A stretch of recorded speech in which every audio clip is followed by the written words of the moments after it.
बता रहा हूं कि बांग्लादेश की बीएनपी यानी कि बांग्लादेश नेशनलिस्ट पार्टी ढाका से त्रिपुरा तक लॉन्ग मार्च निकाल रही है, जिसके बाद भारत अलर्ट हो गया है और सीमा पर सुरक्षा बढ़ा दी गई है।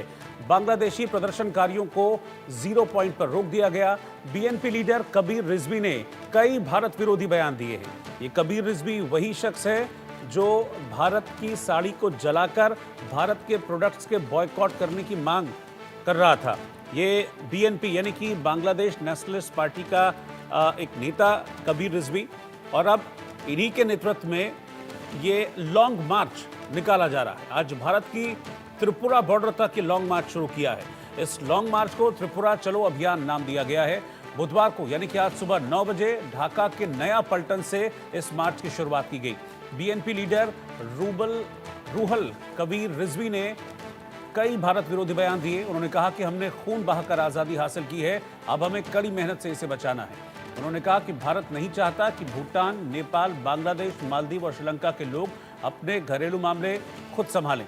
हमें दिल्ली की बात क्यों माननी चाहिए? दिल्ली के नेता अब तक बांग्लादेशी लोगों की बहादुरी और हिम्मत पहचान नहीं पाए हैं। बीएनपी की 3 सहयोगी पार्टी जातीयतावादी जुबो दल, स्वेच्छाधारी दल और छात्र दल ने मिलकर इस मार्च की शुरुआत की है। प्रदर्शनकारियों का कहना है कि वो अगरतला में बांग्लादेशी डिप्टी हाई कमीशन पर हमले, बांग्लादेश के राष्ट्रीय ध्वज का अपमान और सांप्रदायिक हिंसा भड़काने की साजिश के विरोध में ये मार्च कर रहे हैं। रैनिक दत्ता इस वक्त हैं मेरे साथ। रैनिक, मुझे जिस तरह की एक्टिविटीज़ ये हो रही हैं, एक तरफ तो सरकार और यूनुस के स्वीकारते हैं कि हमले की बात स्वीकार रहे हैं, बातचीत कर रहे हैं, वो ये दिखाने की कोशिश कर रहे हैं, देखिए हम तो बातचीत कर रहे हैं।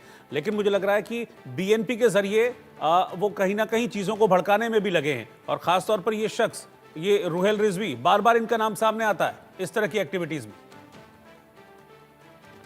हाँ, एकदम। देखिए, रोहित रिजवी का नाम इससे पहले भी सामने आया था, जो कि भारत का खिलाफ में बहुत सारे भड़काऊ बयान रोहित रिजवी की तरफ से दिया गया था।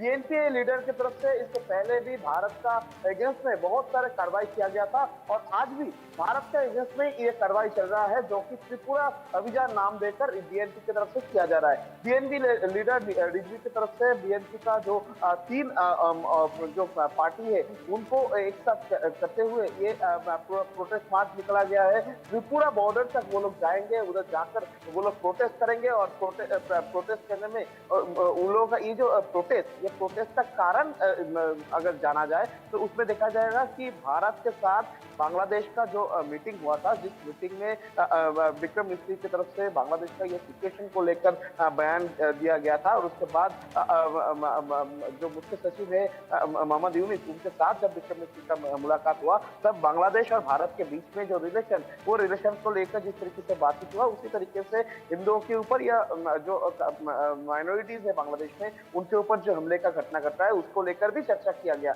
और इसी बात को लेकर अभी बीएनपी की तरफ से इससे पहले भी कहा गया था कि भारत को बांग्लादेश का अभ्यंतरीण जो मामला है, उस मामले पर दखलंदाज नहीं करना चाहिए, और आज भी यही डिमांड रखा जा रहा है कि भारत का बात हम लोग क्यों सुने, दिल्ली का बात हम लोग क्यों सुने। और भारत से अगेंस्ट में इससे पहले भी ये रिजवी की तरफ से बीएनपी लीडर रिजवी, इनकी तरफ से बहुत भड़का बयान दिया गया था, और आज भी फिर से एक बार भारत के खिलाफ में बयान दिया जा रहा है। तो एक बात तो साफ है कि एक तरफ इंटरिम गवर्नमेंट भारत के साथ मुलाकात कर रहे हैं, मीटिंग कर रहे हैं, और दिखाने का कोशिश कर रहे हैं कि दोनों देशों के बीच में कोई मामला नहीं है। दूसरी तरफ बांग्लादेश का जो पॉलिटिकल पार्टी थी इंटरिम गवर्नमेंट को सपोर्ट किए थे, जो पॉलिटिकल पार्टी की तरफ से मोहम्मद यूनिस को इंटरिम गवर्नमेंट का जिम्मेदारी लेने के लिए बोला गया था, उसी नेशनलिस्ट पार्टी के तरफ से अभी बांग्लादेश के इंटरिम गवर्नमेंट के खिलाफ जाकर, अगेंस्ट में जाकर भारत के खिलाफ में बयान दिया जा रहा है।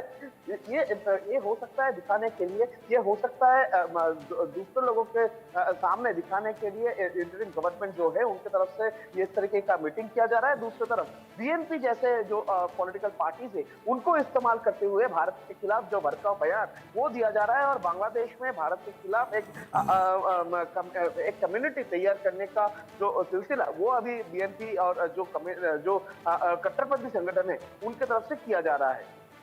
शुक्रिया रहने की जानकारी के लिए।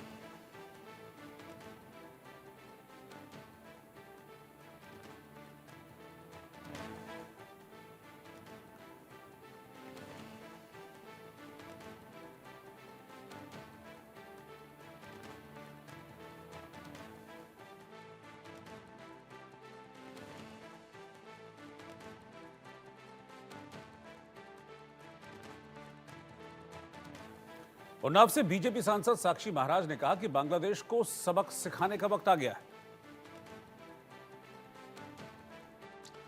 धर्म की कोई डेट ऑफ बर्थ नहीं होती, और दुनिया में जितने हैं वो कोई धर्म नहीं है, वो सब मजहब हैं। मजहब की डेट ऑफ बर्थ होती है। कोई भगवान महावीर ने चलाया, कोई कबीर जी ने चलाया, कोई ईसा ने चलाया, कोई मूसा ने चलाया। तो ये पैदा हुए तो इन्होंने मजहब चला दिया, तो वो मजहब है। और जिसकी डेट ऑफ बर्थ होती है उसकी डेथ की भी डेट होती है। सनातन की कोई डेट ऑफ बर्थ नहीं है। इसलिए मैं कह सकता हूँ कोई खास बात है कि हस्ती मिटती नहीं हमारी, सदियों से रहा है जाने दुश्मन ये जमाना सारा। सारा जमाना हमारे खिलाफ रहा, हमें मिटाता रहा, पर हम तो नहीं मिटे। हम आज भी विश्व का मार्गदर्शन कर रहे हैं, और आज भी भारत विश्व का सबसे बड़ा लोकतांत्रिक राष्ट्र है। क्यों? 4 वेद हमारे पास हैं, 6 शास्त्र हमारे पास हैं, 18 पुराण हमारे पास ये हैं। सब कुछ होने के बावजूद भी कहना पड़ता है कि बटोगे तो कटोगे, एक रहोगे तो सेफ रहोगे।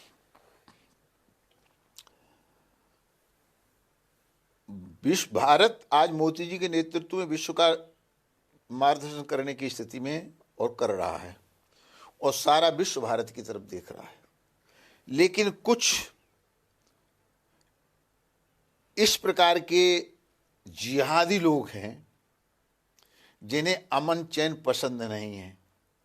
वो इस संस्कृति के लोग हैं कि बेटे को बाप पसंद नहीं है, बाप को बेटा पसंद नहीं।